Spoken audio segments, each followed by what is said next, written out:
असं मला वाटतं.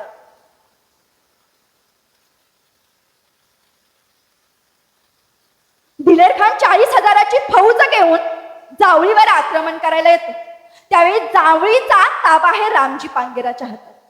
दिलेर खान 40,000ची फौज घेऊन जावळीवरती आक्रमण करायला लागला हे आपल्या मराठ्यांनी पाहिलं. 400 ते 500 गणिमांनी आमच्या रामजी पांगेराकडे बघून शस्त्र घेतलं. 400 ते 500 मावळे परत सज्ज झाले ते दिलेर खानच्या फौजेशी लढायला. दिलेर खाननं फौज वाढवली. 40,000ची बघता बघता फौज तयार झाली. तलवारीवरती तलवार कोसळू लागल्या, ढालीवरती ढाल कोसळू लागल्या. मुंडक्यांचे ढीग तर वाढतच होते, रक्तांचे पाठ वाहत होते. फक्त 400 ते 500 मराठ्यांनी शेतातले ऊस कापल्यासारखे दिलेर खानचं सैन्य कापून टाकलं. आणि कापून टाकल्यानंतर दिलेर खानचं सैन्य पळतंय. पळता पळता दिलेर खान सुद्धा मागं पळतोय. आणि पळता पळता दिलेर खान म्हणतोय, हे अल्लाह, हे अल्लाह, हे मराठे. अरे हे मराठेच असे आहेत तर यांचा शिवाजी राजा तरी नेमका कसा असेल. आणि ते पळत सुटतात. पण या लढाईमध्ये रामजी पांगेरा मात्र काम येतो. छत्रपती शिवाजी महाराजांना जेव्हा ही वार्ता समजते, छत्रपती शिवाजी महाराज रामजी पांगेराच्या घरी जायचं ठरवतात. रामजी पांगेराच्या गावात येतात. महाराजांना जो तो बघतो, मुजरा घालू लागतो, महाराजांच्या चरणावरती नतमस्तक होतो. महाराज म्हणतायत, मला फक्त रामजी पांगेराच्या घरी तेवढं घेऊन चला. रामजी पांगेराच्या झोपडीच्या दिशेनं तो सगळा जमलेला गावचा लवाजमात इथं येतो. आणि झोपडीच्या समोर आल्यानंतर छत्रपती शिवाजी महाराज आवाज देतात, बाबा बाबा. तसा 80 वर्षाचा म्हातारा, दाढी पिकलेली, कमर वाकलेली, काठी टेकीत टेकीत त्या झोपडीच्या बाहेर येतो. शिवाजी राजांना बघतात ते आजोबा. शिवाजी राजांना बघून मुजरा करणार, नतमस्तक होणार. तेवढ्यात राजे त्यांची उरभेट घेतात. राजे आपल्या घरी आलेत म्हणून तो म्हातारा राजेंना झोपडीत घेऊन जातो. झोपडीत गेल्याच्या नंतर महाराज इशारा करता एक मावळा एक पिशवी हातात आणून देतो.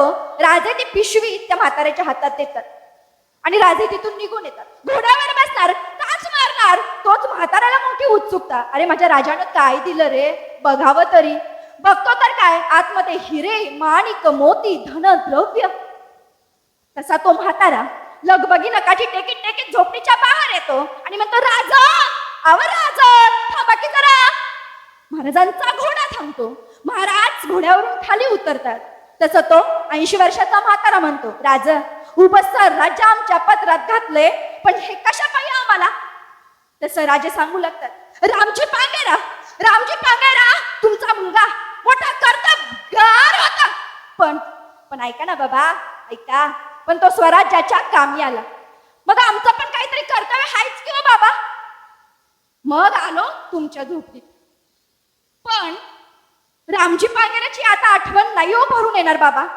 तसा तो 80 वर्षाचा म्हातारा आपल्या शेतामध्ये एक तरुण काम करत असतो. त्या आपल्या तरुण मुलाला आवाज देतो, रूपाजी. दादा आवाज द्या थोडा. तसा रूपाजी पळत पळत येतो.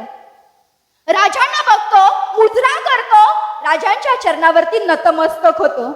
तसा तो 80 वर्षाचा म्हातारा त्या रूपाजीच्या खांद्यावरती हात ठेवतो आणि राजांना सांगू लागतो, राजे जसं रामजी पांगेरा मोठा कर्तबगार होता ना, तसाच हा रामजी पांगेराचा छोटा भाऊ रूपाजी. ऐका ना राज, ऐका, एक करचाल माझ्यासाठी. ह्या पिशवीची मला काही गरज नाही, हे घेऊन जावा. पण एक गोष्ट माझ्यासाठी करा, जसं रामजी पांगेराला तुम्ही स्वराज्यात घेतलं होतं ना, तसं या माझ्या बारक्या रूपाजीला घ्या ना राज. रूपाजीला घेतला ना तर राज स्वराज्यामध्ये एक मावळा तयार होईल बरं.